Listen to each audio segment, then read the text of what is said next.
오래 기다리셨습니다. 본격적으로 토크 콘서트를 시작해 보도록 할 텐데, 자, 앞쪽을 집중해 주시고요. 자, 1부에서는 결혼과 출산, 육아로 경력이 단절되었다가 창업을 통해서 다시 재기에 성공한 김지연 대표님의 강연이 있겠습니다. 사실 경력 단절 기간을 거쳐서 어떻게 도대체 창업으로 연결될 수 있었을까라는 그 궁금증이 많으실 텐데, 그 노하우를 오늘 아낌없이 공유해 주신다고 하니 큰 박수로 앞쪽으로 모셔보겠습니다. 자, 그럼 김지연 대표님을 앞쪽으로 모시겠습니다. 크게 박수 한번 부탁드립니다.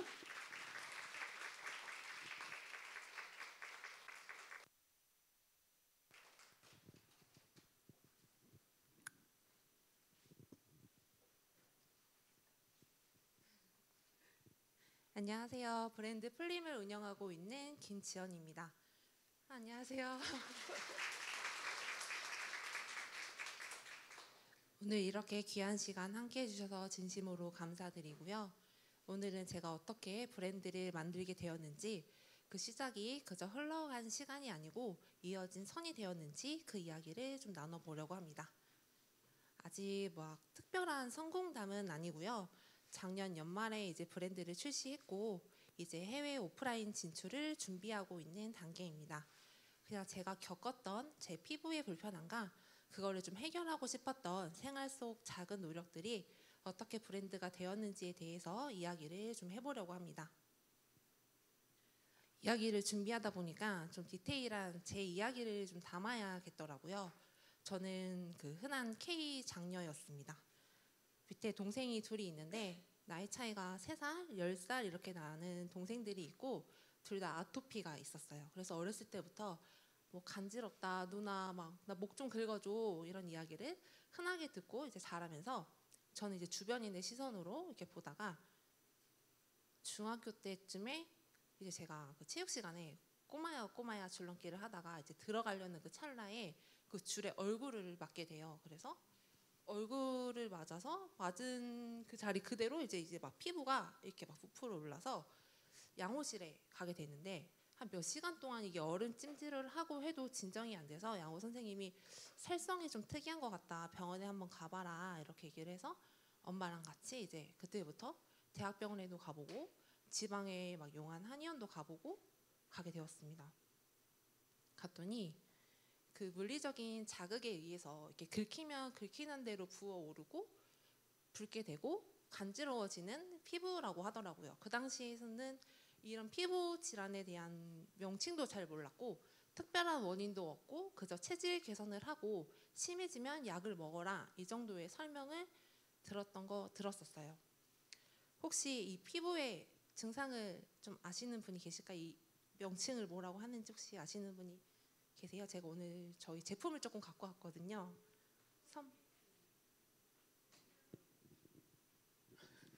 먼저 네, 맞습니다. 이 증상은 피부 묘기증이라고 해요. 제가 끝나고 선물 전해드릴게요. 이 피부 묘기증이 그릴 묘에 기록할 기라고 해가지고 이렇게 그린 것처럼 자국이 남는 증상을 이제 묘기증이라고 합니다. 제가 엄마 손 잡고 병원도 다니고 했는데 뚜렷한 원인도 없고 치료 방법도 없다고 이제 얘기를 들은 이후부터 저희 엄마는 이제 막 유명한 약초를 어디서 막 갖고 오시고 하루 종일 집에서 막 약초 냄새가 나기도 하고 이렇게 애를 많이 쓰셨어요. 그 덕인지 저는 이제 전공을 대학 가면서 식품 영양으로 정하게 됐고 첫 병원이 화상이랑 당뇨 전문 종합병원이었습니다. 이제 그곳에서는 먹는 것과 바르는 게 몸에 어떤 영향을 미치는지랑 피부가 불편하면 일상생활이 얼마나 힘들게 되는지를 이제 직접 보게 되었어요. 이렇게 보다 보니까 좀 더 배우고 익히고 싶어서 그 이후에 이제 지방 대학병원으로 이직을 하게 되었습니다.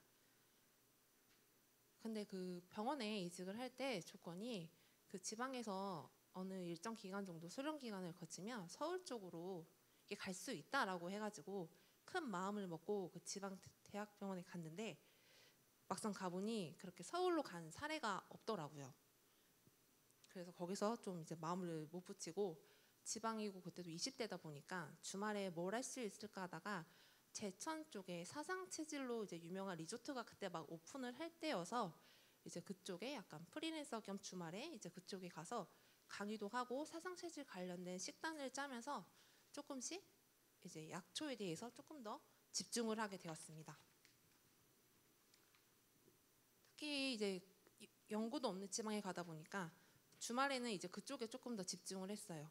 제천이 한방 도시다 보니까 약초상들도 굉장히 많고 저희 엄마가 갖고 왔던 약초가 진짜 이게 몸에 이래서 좋았구나라는 것도 알게 되고 또 그 약초상 할아버지들이 굉장히 또 친절하셔서 이런저런 이야기를 들으면서 한창 또 푹 빠져서 지나게 되었습니다. 20대를 이제 그렇게 보내게 되다가 아무래도 좀 외롭고 역시 엄마 품이 최고라는 생각에 다시 올라와서 이제 본가 쪽으로 유통사로 이제 마지막 회사였던 유통사로 이직을 하게 됩니다. 이곳에서는 조금 다른 경험을 하게 되었어요. 제가 이제 입사했을 때가 10년도 좀 더 된 이야기니까 이제는 할 수 있는데 전국에 점포가 여러 곳이 있다 보니까 어떤 한 기준점을 가지고 전국 점포에서 이제 점검처럼 점포끼리 경쟁을 하게 되는 그런 체계였어요. 그래서 1등부터 꼴등까지 이렇게 순서를 매기는 그런 어떤 본사의 점검이 있는 그런 업무를 했었는데 저는 근데 그게 너무 재밌더라고요. 제 손으로 이렇게 뭔가 주도적으로 만들어 가서 이게 좋은 성적이 내 고과가 된다는 것도 너무 신기하고 그래서 이렇게 한 4, 5년 동안 뭔가 유통사에서 일을 하면서 하다가 유통사는 순환보직이다 보니까 이제 저는 가만히 있는데 주변 사람들이 좀 보직이 좀 많이 바뀌고 또 이 브랜드 직원들이랑 같이 합을 맞춰야 되는데 이 브랜드 직원들도 특성상 너무 많이 바뀌다 보니까 잘 만들어 놓으면 다시 리셋돼서 0에서부터 시작해야 되고 이런 부분이 좀 힘들었을 때쯤 출산을 하고 이제 육아휴직을 쓰게 됩니다. 그래서 육아휴직을 하면서 이제 제 피부가 좀 가렵고 예민하고 하다 보니까 혹시나 저희 아이가 저를 닮을까 하는 마음에 이제 육아에 정말 집중을 했죠. 그래서 막 유아식, 이유식 다 손수해서 먹이고 저 여동생이 이제 저희 애기 이름이 지우인데 지우는 진짜 똥도 아깝다라고 할 정도로 정말 알뜰살뜰히 해서 먹였던 것 같아요. 근데 이런 생활도 잠깐이고 이제 복직을 할 시점이 다가오니까 슬슬 이제 또 마음이 불안해지기 시작합니다. 이 유통사의 특성상 새로운 점포로 발령을 나서 이제 첫 점포에 가게 되는데 뭔가 이직을 하는 것도 아닌데 이직을 하는 듯한 좀 느낌도 들고 내가 가서 다시 또 0에서부터 이걸 잘 세울 수 있을까 하는 마음이 들었지만 저는 양가 부모님이 멀리 계시고 아이를 봐주실 분이 없으셨고 집 근처 점포 발령을 내주신다는 말에 이제 또 복직을 하게 되었어요. 근데 그때가 이제 코로나가 막 심해질 시기고 복직을 해보니 또 힘들기도 하고 여러 복합적인 이유로 퇴사를 하게 되었습니다. 퇴사를 할 때는 정말 기뻤어요. 근데 그 기쁨이 딱 일주일 가더라고요. 그래서 이제 한 2주 정도 됐을 때 아이랑 같이 산책을 하고 오다가 평소에 잘 안 보던 아파트 게시판에 저는 이제 화성시에서 왔는데 화성시 세일센터에서 온라인 쇼핑몰 창업 과정을 보게 됩니다. 이제 거기서 처음으로 큐텐 재팬이라는 일본 이커머스 플랫폼을 접하게 되었어요. 이제 거기도 경력단절 여성분들이 많아서 한 20명 정도 되는 분들과 같이 한 2달 정도 수업을 듣는 과정이었는데 저는 이 수업이 너무 재밌는 거예요. 회사에서는 내가 뭘 이렇게 하나 하고 싶어도 결제 라인이 너무 복잡하니까 할 수가 없고 또 한다고 해도 그 책임 소재에 대해서 걱정되는 마음이 있어서 좀 도전보다는 어느새 저도 모르게 안정적인 상황에 안주하게 됐었는데 이거는 뭐 제 계정이니까 A/B 테스트도 내 맘대로 해보고 썸네일도 뭐 이렇게 저렇게 해보고 키워드도 넣어보고 하는 이런 과정들이 너무 재밌었고 무엇보다 내가 집에서 앉아서 이렇게 컴퓨터를 한 이 과정이 일본 고객님들이 이 물건을 산다는 이 시스템 자체가 저는 너무 신기하고 재밌었어요. 그래서 이제 이 과정을 이렇게 일본 이커머스 플랫폼을 한 1년 반 정도 하면서 이제 나도 내 브랜드가 좀 있었으면 좋겠다. 그리고 뭐 여러 지재권이나 상표권 관련 이슈들이 생기면서 나도 좀 내 브랜드가 있었으면 좋겠다라고 생각할 때쯤에 어떤 카테고리를 하게 될까 굉장히 고민이 많았는데 점점 이제 고객들이 리뷰가 많이 달리고 반응이 오는 카테고리로 하면 좋겠다 해서 그쪽으로 준비를 할 무렵 저희 아이가 저와 묘기증까지는 아니지만 씻고 나서 보니 이제 몸이 스치는 대로 좀 붉고 빨개지고 이제 이런 거를 제가 보게 돼요. 결국에는 우리 아이도 나와 같이 20 몇 년을 이제 아직 어린 아이인데 그래서 이렇게는 안 되겠다. 저는 이 불편함이 되게 당연하다, 이제는 고칠 수 없다라고 생각을 하면서 살았지만 우리 아이는 이런 불편함을 좀 겪지 않는 세상에서 좀 살았으면 좋겠다라는 생각이 들어서 이제 그때부터 사업 계획서를 작성하고 지원 사업을 신청하게 됩니다. 그래서 여러 고비 끝에 2024년도에 이제 중기부에서 운영하는 지원 사업이 선정이 되면서 제 제품이 세상에 나오게 되었어요. 돌이켜 보면은 그동안 제가 이제 공부해왔던 뭐 약초라든지 사상 체질 강의하면서 쌓였던 경험들, 그리고 제가 이제 묘기증 질환을 가지고 있으면서 불편했던 페인 포인트들, 그리고 이제 유통사에서 근무하면서 이제 봤던 수많은 브랜드들과 고객 반응들까지 이제 이 모든 것들이 조금씩 겹치고 모여져서 플림이라는 브랜드가 탄생하게 되었습니다. 이 플림은 일상 속에 이제 피부 문제를 풀어보고자 해서 플림이라고 지었고요. 그 후에 이제 인체 적용 테스트나 크라우드 펀딩 7,000% 달성하면서 이제 조금씩 성장을 하고 있어요. 올해 3월에는 제가 이렇게 1년 반에서 2년 동안 온라인 상으로만 접했던 이제 그 일본 고객님들을 이제 오사카 박람회에 가면서 직접 현장에서 만나고 이제 얘기하고 소통을 하다 보니까 그것 또한 굉장히 짜릿하고 좋은 기회더라고요. 그 오사카까지 일본 고객님들 중에 한 분이 직접 이제 저를 만나러 오셨는데, 그 고객님이 제가 처음에 막 초보 시절에 사은품 이슈로 A 사은품을 보내드릴게요라고 했는데 이제 B 사은품을 보내드려서 이렇게 좀 클레임이 있었던 그 고객님이세요. 그래서 저는 뭐 마진이나 이런 것보다는 그냥 본 제품이랑 그 원래 보내드리고 있던 사은품을 다시 보내드렸거든요. 그래서 그게 인연이 돼서 지금도 계속 구매하고 계셨던 고객님이신데, 제가 이제 오사카에서 제 브랜드를 런칭하고 출시한다고 했더니 이제 보러 직접 와주셨더라고요. 그래서 이제 그 박람회를 참여하면서 뭔가 좀 더 브랜드로서 어떻게 방향성을 잡아야 되고 하게 될 수 있었던, 성장하게 된 계기가 되었습니다. 이제 올해 10월에도 더 넓은 판로를 개척하기 위해서 오사카 박람회에 한 번 더 참여할 예정이고요. 지금도 열심히 하고 있는 저희 Q10이나 인스타그램 콘텐츠 이런 리뷰 하나가 또 다른 저의 브랜드에 이제 연결된 선이 될 거라고 믿고 있습니다. 이제 시작이어서 아직 완성되지도 않았고 여전히 만들어가고 있지만, 돌이켜 보면은 그 순간순간 주어진 순간에 최선을 다하다 보면은 굉장히 고전적인 말 같지만 정말 그 점들이 이어져서 어제보다 조금 더 성장한 내가 이거를 연결해주는 선을 만들어가지 않나, 이런 생각을 해보았습니다. 저도 이제 강의를 되게 많이 듣는 프로 수강러인데요. 항상 강의를 듣고 집에 가는 길에 그래서 이거를 나한테 어떻게 접목시킬 수 있을까를 항상 좀 많이 생각하면서 돌아갔었어요. 오늘 제 이야기가 여기 계신 누군가에게 또 어떤 다른 다음 점 하나를 찍는데 도움이 되었으면 좋겠습니다. 감사합니다. 네, 사실 우리 이제 대표님의 강연을 들어보면서 우리 앞쪽에 오늘 다 여성분들이세요. 그렇죠? 네, 혹시 남성분들 손 한번 들어봐 주십시오. 그렇죠? 네, 남성분들 우리 감독님들만 계시잖아요. 여성분들이 가지고 있는 고민이 우리 대표님이 가졌던 그 고민이었을 것 같아요. 결혼을 하면서 그럼 또 출산을 하게 되고, 출산을 하면 내가 머물렀던 회사에서 과연 다시 복직을 제대로 할 수 있을까, 경력 단절에 대해서 정말 고민이 많으실 것 같은데 그걸 잘 헤쳐나가시면서 본인만의 이제 브랜드를 만드신 거잖아요. 네, 지금 제가 뭐 서치를 해봤는데 뭐 여러 뷰티 뭐 세미나에도 많이 참석을 하시고 본인의 브랜드를 만들기까지 좀 많은 고민들이 있었을 것 같아요, 같은 여자로서. 그래서 저희가 사전에 질문을 몇 가지 받은 적이 있습니다. 우리 김지연 대표님께 궁금하신 점을 사전에 질문을 받았었는데 그 두 분께 제가 마이크를 넘겨서 Q&A 시간을 가져보도록 하겠습니다. 자, 먼저 첫 번째 질문을 하셨던 분이 계세요. 직접 한번 말씀을 해주실까요? 네, 직접 먼저 질문을 남기셨기 때문에 우리 참석자분께서 말씀하신 게 더 의미가 있다고 생각합니다. 네. 네, 대표님 말씀 잘 들었습니다. 저는 사전에 질문 적어낸 거인데요. 네, 저는 이제 이직을 한 지 얼마 안 됐는데 업무 강도가 좀 높은 조직에 있다가 이제 낮은 조직으로 이직을 했어요.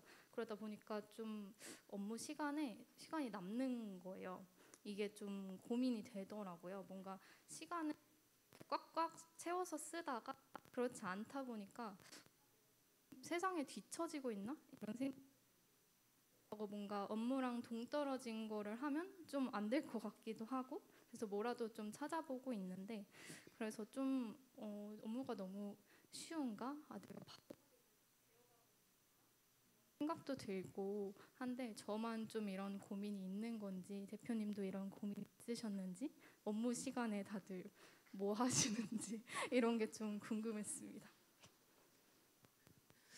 제가 사전에 받은 질문이랑 좀 달라서 당황스러운데요. 네, 원래 받았던 질문이 또 다음에 또 질문하면 되니까요, 그죠? 네. 네.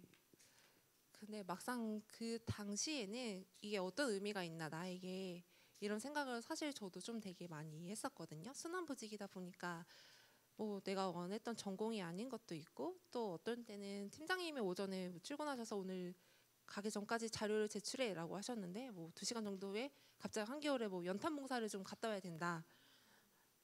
그러면 이제 저는 이제 연탄 봉사를 가면서도 이제 머릿속으로는 이 자료는 어떻게 취합을 해서 해야 되나 이런 생각. 근데 연탄 봉사 자체가 뭔가의 특별한 능력을 요구한다거나 재능이 필요한다거나 하는 건 아닌데, 근데 그 당시에 또 좀 도움이 됐던 거를 생각해 보면, 그 연탄 봉사를 할 때 당시에 사진을 좀 찍었던 게 있었어요.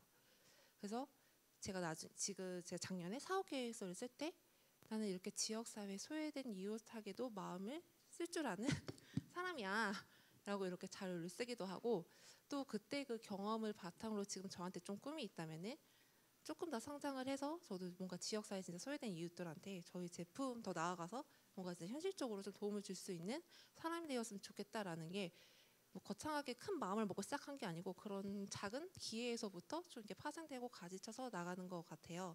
지금 당장은 별거 아니고 작은 것 같아도 그거를 좀 충실히 하다 보면 조금 더 나은 내가 그거를 뭔가 연결해 줄 수 있는 내가 되어서 연결되어지자. 말이 되고 있나요? 그렇게 좀 생각을 합니다. 네, 이어서 대표님, 여성으로서 육아와 일을 어떻게 바라보시는지 많이들 궁금해하실 것 같습니다. 그 많은 분들이 그러실 텐데, 왜 우리가 일도 잘하고 싶고 육아도 잘하고 싶고 항상 그런 마음이 있는데, 이거를 좀 나누지 않고 저는 그냥 둘 다 같이 해야 한다라고 받아들인 지가 조금 된 것 같아요.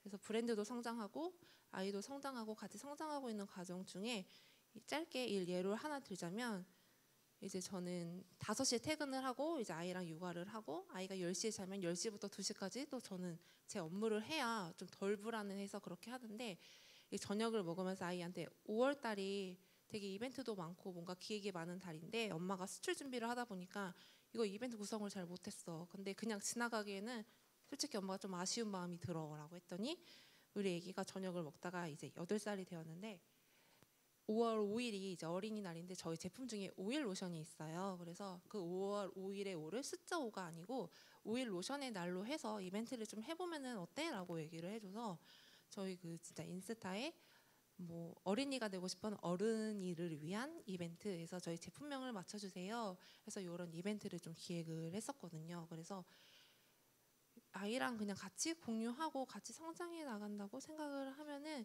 아이한테도 이런 작은 것들이 언젠가 우리 아이가 커서 무언가를 할 때 좋은 뒷받침이 되지 않을까 생각을 좀 해보았습니다. 이럴 수가, 8살이 그런 엄청난 제안을 우리 그 풀림 회사의 한 이사급으로 올려도 될 만큼 총명하게 또 우리 엄마의 일을 존중해주고, 어떻게 보면 8살이 서운할 수 있잖아요. 더 놀고 싶고 같이 있고 싶은데 그걸 제안을 했다는 게 굉장히 놀랍습니다. 네, 그걸로 인해서 또 우리 대표님께서 더 많은 아이디어로 인스타에 또 홍보를 했고, 이게 우리 아이들의 눈을 통해서 얻어갈 수 있는 게 참 많은 것 같아요. 그게 이제 육아를 함으로써 힘든 일도 있지만 얻어가는 일도 상당히 많다라고 대표님이 잘 말씀을 해주신 것 같은데, 대표님, 질문이 하나 더 와 있었습니다. 이런 질문을 사전에 미리 저에게 해주셨어요. 저는 회사의 요구에 따라 사회적 경험들이 많이 쌓였습니다. 저의 감정, 재능 등이 발휘되는 경험도 많지만 그렇지 않은 것들도 있어서 경험의 시간들을 연결하실 때 대표님들의 목적, 무게 중심은 무엇이었는지 궁금합니다. 라는 질문을 남기셨는데요. 혹시 추가로 더 여쭙고 싶은 게 있으실까요? 아니요, 말씀 잘 해주셔서 이 부분이 궁금했었는데요. 일단은 직접 강연을 들으니까 되게 도전하시는 이런 비하인드를 직접 들을 수 있어서 너무 즐거웠고, 또 저도 이제 원하든 또 원치 않든 수동적인 경험들이 그냥 회사 생활을 하면서 쌓이다 보니까 좀 답답함이 있었던 것 같아요. 그러다 보니까 이제 대표님이 직접 커리어와 관련해서 어떤 것을 좀 목표로 하셨고 그 목표를 좀 얻어내기 위해서 노력을 하셨는지 그게 궁금했었습니다. 네, 첫 번째 질문이랑 비슷한 것 같은데 저는 그렇게 제가 원치 않는 회사 생활에서 뭔가 해야 하는 업무가 있을 때 뭔가 제 시간과 에너지가 저는 좀 아깝다라는 생각이 들어서 내가 이 속에서 하나는 얻어간다라는 마음으로 그냥 조금 했던 것 같아요. 그래서 그냥 수동적인 자세 말고 내가 이 속에서 진짜 딱 한 개는 얻어간다라는 마음으로 하다 보니까 나중에 어떤 상황이 됐을 때 그런 순간들도 번쩍번쩍 생각이 나면서 뭔가 또 다른 인사이트가 생기고 그렇게 되지 않았나 생각합니다. 네, 혹시 충분한 답변이 되셨을까 싶은데 뭐 추가적으로 더 궁금한 게 있으시면 말씀해 주셔도 괜찮을 것 같은데. 네, 그러면 네, 거보세요. 네. 네.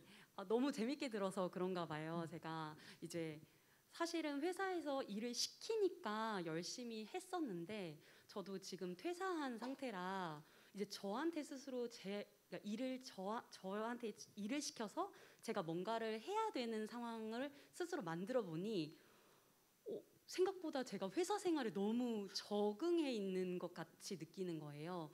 대표님께서 회사 생활을 하다가 심지어 육아를 하시다가 어떻게 보면 이렇게 창업하는 스스로한테 스스로 일을 시키면서 또 이렇게 회사를 운영하시는 이 어떤 원동력이셨는지 궁금해요.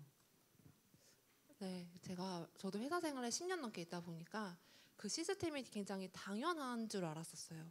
근데 막상 나와 보니까 이 시스템을 만들기도 굉장히 벅차고 그런 상황 속에서 그래서 제가 한 거는 그런 상황 속에 저를 좀 그 온라인 쇼핑몰 창업 과정을 들었을 때도 일부러 뭐 부반장을 지원한다든지 어떤 모임이 있을 때도 제가 좀 저를 상황으로 좀 만들었어요. 약간 좀 몰았다고 해야 될까요? 해야만 하는 상황, 내가 안 하면 안 되는 상황을 만들어서 뭔가 발표할 일이 있어도 굳이 한번 손들어서 한번 해보고 뭔가 능동적으로 자꾸 뭘 하려고 애썼고 지금도 시스템을 만들려고 굉장히 애쓰고 있기는 합니다. 우리 대표님께서 말씀을 상당히 조곤조곤 하시지만 그 안에 강인함이 있어요. 네, 굉장히 진취적이시고 말씀하신 대로 능동적이시고 그런 그 마음의 실천, 발표 한 번씩 해보고 좀 더 나서서 적극적으로 한번 해보고 이게 대표님 말씀하신 것처럼 점이 모여 선이 되고 더 큰 원이 된 것 같습니다. 그래서 대한민국 최고의 기업 풀림이 됐다는 거 박수 한번 보내주십시오. 네, 맞나요, 대표님? 네. 우리 대표님께서 이제 강연을 참 잘 해주셨는데 시간적 여유가 조금은 있어서 혹시나 우리 김지원 대표님께 나는 이게 조금 더 궁금합니다. 1부에는 창직 토크입니다. 새로 개척하고 판로를 만들어 나가신 분이에요. 원래는 이제 회사 생활 하시다가 육아 출산으로 경력 단절이 되고 브랜드를 새로 만드신 분이기 때문에 이런 거에 대해서 나는 이게 궁금합니다 하신다면 편하게 오른손 한번 탁 들어주시면 질문 받아보도록 하겠습니다. 혹시 우리 대표님께 질문이 따로 있으실까요? 편하게. 대표님께 궁금한 게 인스타그램 보다 보니까 뭐 시흥 끔상에나 뭐 대전에서도 팝업 스토어 형식으로 하시고 여기저기 많이 입점 이렇게 팝업을 많이 하셨던데 그 이전에 유통사에서 일하셨던 경험 중에 일하면서 뭐 그런 여러 브랜드와 콜라보 하면서 좀 어떻게 보면 영업까지는 아니더라도 여러 브랜드를 경험하고 인맥을 쌓아 오신 것들이 이렇게 다 나중에 도움이 되신 건지 좀 궁금하고요. 혹시 저도 지금 영업직으로 일하고 있는데 이렇게 일하면서 알게 된 인연들, 파트너들이나 아니면 벤더사들이 많은데 어떻게 계속 인맥 관리하셨는지도 좀 궁금합니다. 창업할 때 다 연결해야 될 텐데 사실 하는 게 좀 쉽지 않을 것 같아서 좀 비법이 궁금해요. 그 제가 회사를 퇴사하고 보니까 그 인맥 관리가 정말 중요하다는 거를 퇴사하고 나서 사실 많이 느꼈어요. 그때 그 인맥을 나의 인맥이 아니고 결국 회사의 인맥이었더라고요. 제가 1인 기업이 되고 나니까 뭔가 우리의 관계가 좀 달라진 것 같은 느낌도 좀 들고 뭔가 자꾸 작아지는 듯한 느낌이 좀 들고 그랬는데 그 말씀해 주셨던 제가 최근에 이번 주말에도 대전 현대 아울렛에도 좀 참석을 하고 페어를 다녀오고 이랬는데 이것도 사실은 다 작은 기회였었어요. 작년에 그 소상공인진흥공단에서 어떤 교육이 있었는데 저도 이제 이렇게 수강생처럼 열심히 듣고 질문도 좀 열심히 하고 해소가 잘 안 돼가지고 막 메일 주소도 받고 메일로도 보내고 주고받고 이렇게 몇 번을 하다 보니까 그리고 나서 제가 감사의 의미로 그 덕분에 제가 브랜드를 이렇게 출시하게 되었습니다라고 인사를 드렸더니 올해에 뭐 여러 작은 건 나아가서 지원받을 수 있는 건들이 있을 때 이렇게 한번 지원해봐라 이렇게 기회가 되는 일들을 많이 만들어 주시더라고요. 그래서 처음에는 1인 기업이 되고 났을 때는 진짜 세상이 되게 무섭다라고 느꼈는데 이렇게 작은 건들이 생기다 보니까 와 이렇게도 나를 도와주는 분들이 생길 수 있구나. 진짜 아무런 뭐 주고받은 관계가 아닌데도 그냥 내가 뭔가 이렇게 알려고 하는 그 마음만 보고도 도움을 주실 수 있는 분들이 세상에 있구나. 그 이후로 그래서 더 열심히 묻고 더 열심히 인사드리고 어디서 만나 뵙게 돼도 누구보다 반갑게 인사하고 제가 원래 I형 인간이어서 되게 이런 데 낯을 가리고 했었는데 이 사업을 하다 보니까 생계형 E형으로 돼서 이제 누구보다 막 매달려서도 알게 되고 그리고 그렇게 한 번 맺게 된 인맥 관리는 받기만 하는 관계는 이어지기가 좀 힘들더라고요. 그래서 뭔가 계속 주고받을 수 있는 관계가 되기 위해 저도 좀 부단히 노력하고 덕분에 이렇게 성과를 내게 됐습니다라고 꼭 감사 피드백도 드리고 그렇게 성장을 하고 있습니다. 네, 우리 영업직에 계시는 참석자분께 충분한 답변이 되셨을까? 고개를 끄덕끄덕 너무 잘 알려주셔서 감사하다고 말씀을 해주셨는데 참 이게 뭔가 새롭게 재창조한다는 거는 너무나 어려운 일인 것 같아요. 근데 그런 시간을 만들기 위해서 우리 대표님께서 회사 생활, 육아, 출산 다 경험하고 모든 게 다 경험이었다는 생각이 듭니다. 맞을까요, 대표님? 혹시 또 이제 이 앞쪽에 계신 분들께서 오늘 사실 뭐 재직자분들도 계시고 퇴직하신 분들도 계시고 그리고 이직을 할까 말까 고민하는 분들도 상당히 많습니다. 혹시 대표님의 경험을 토대로 한 말씀 딱 하고 싶으신 말씀이 있으시다면 말씀 편하게 한번 부탁드리겠습니다. 네, 마지막으로 저는 프로 수강러였고 프로 이직러이기도 했어요. 여기에 말은 안 했지만 그 간에 유통사 오기 전에도 이직을 상당히 많이 했었고 할 때마다 저희 아빠가 왜 그렇게 한 건데 정착을 못하니? 도대체 뭘 하고 싶어서 하고 싶은 게 뭐니? 막 얘기하셨었는데 근데 돌이켜 보면 제가 지금 다시 그때로 돌아간다고 해도 저는 제가 하고 싶은 일을 찾기 위해서 이직을 하고 계속 배워나가는 과정이 될 것 같아요. 그 당시에는 글쎄요, 뭐 보여지는 결과가 없으니까 주변 사람들은 부모님은 그렇게 말씀하셨을 수도 있지만 그 속에서 저는 저만의 작은 어떤 단단함이 계속 채워지지 않았나 이렇게 생각을 합니다. 뭔가 돌이켜 보면 오늘에 있었던 이 시간도 분명히 큰 도움이 될 거라고 저는 좀 생각합니다. 우리 대표님께서 어떻게 떨리는 마음으로 여러분께 강연을 함께 들려주셨는데 그 말씀 속에 여러분께 좀 많은 걸 좀 내어드리고자 하는 진심이 옆에서 보는 저에게도 잘 느껴졌습니다. 다시 한번 따뜻한 박수 크게 한번 부탁드려도 될까요?